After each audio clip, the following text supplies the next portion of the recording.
This is Paul Turner, the Immigration Barrister to Imperial Chambers. Thank you for tuning into my channel. Please hit the notification button if you want to keep up to date with immigration news. Obviously, what's covering the topics today is Afghanistan, and I'm going to be talking about the impact on refugees or people in the United Kingdom from Afghanistan. Having watched with horror the unfolding humanitarian crisis in Afghanistan, I've wondered how this will impact on Priti Patel's new asylum plan, i.e. that those arriving in the country illegally will essentially be punished for doing so, especially given the fact that they're only offering 20-odd thousand places. In any event, this policy, or indeed if it does become law, is indeed highly suspect and is likely to be challenged. But presuming it is going to be law, I will proceed. But again, with Afghanistan having fallen to the Taliban once again, what is the government going to do? What is it going to do for the people that are here? What is it going to do for the people that are in Afghanistan? Indeed, Priti Patel herself has said she does not believe that the Taliban will protect the rights of women. And I have read, and I'm sure other people have, disturbing reports of Taliban hunting down people that have previously been associated with the former government. Well, in the past, there was a brief amnesty for Afghans in the early 2000s, in which the UK accepted the necessity and genuineness of claims of Afghan asylum seekers. However, the Home Office then started to move backwards and took a different stance and said that it was safe to go back to Afghanistan.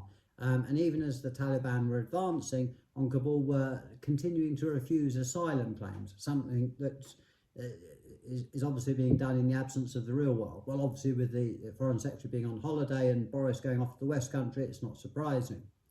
In any event, previously the matter went to court, and even though there was extensive violence in Afghanistan many years ago, the court held that there was not a generalised risk so that people would get protection under Article 3, only in areas where the Taliban were in control. The case was called AK, Article 15C, Afghanistan.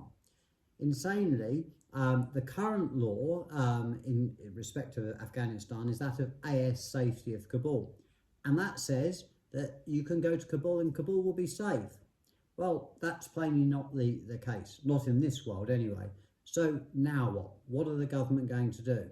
Well, making statements about offering 20,000 people or slightly more than 20,000 people at 5,000 people a year is, in my view, laughable and is disrespectful to the people that have sacrificed and helped the United Kingdom, and there appears to be no mechanism in any event for this to happen.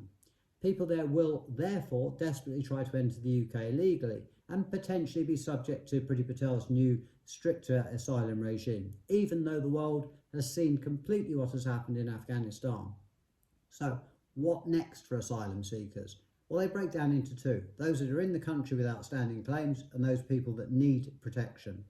Firstly, I would suggest that anyone with an outstanding asylum human rights claim from Afghanistan urgently contacts the Home Office and gets them to deal with the case quickly. I've been practicing immigration since before the 2001 invasion, and I've seen that there was a huge influx of people from Afghanistan even then. So it seems that the only way forward is to offer a amnesty to Afghan asylum seekers, both for those that are in the country and for any that turn up at the UK, whether they come legally or whether they come by a boat. At present, the Home Office's asylum system is broken, according to Priti Patel, and I have at least one asylum case where the Home Office haven't made a decision in over 2.5 years. I would suggest that rather than playing politics, Priti Patel ought to announce simply that any Afghans that arrive, by whatever means, should be granted status, and the Afghans that are in the United Kingdom with outstanding claims or appeals should also be granted status straight away. Save a lot of time and a lot of money. It seems to me that there is no other option open, and that in effect what's happened in Afghanistan is going to essentially destroy Priti Patel's new regime, because simply the public won't accept penalising people who've had to flee from what has been an absolutely tragic humanitarian crisis, one that the West arguably created in the first place. So if we're going to be having a generalised amnesty for Afghans in the UK, and potentially allowing people who arrive in the United Kingdom by whatever means to remain in the United Kingdom, that then brings me back to the usual topic, which is why not just have an amnesty for everybody that's in the United Kingdom illegally, And then once we've dealt with this terrible situation in Afghanistan, then the government can then set its mind to actually devising some proper policies. Because at the moment, the government doesn't seem to know what's happening. There are many, many thousand people in the United Kingdom from Afghanistan who are plainly terrified, and there are millions of people in Afghanistan who are equally terrified. And it's the UK's job, amongst other Western nations, to step up. After all, we did step in and look after those people who are most in need, whether they be men, women or children. I hope the government takes note of this.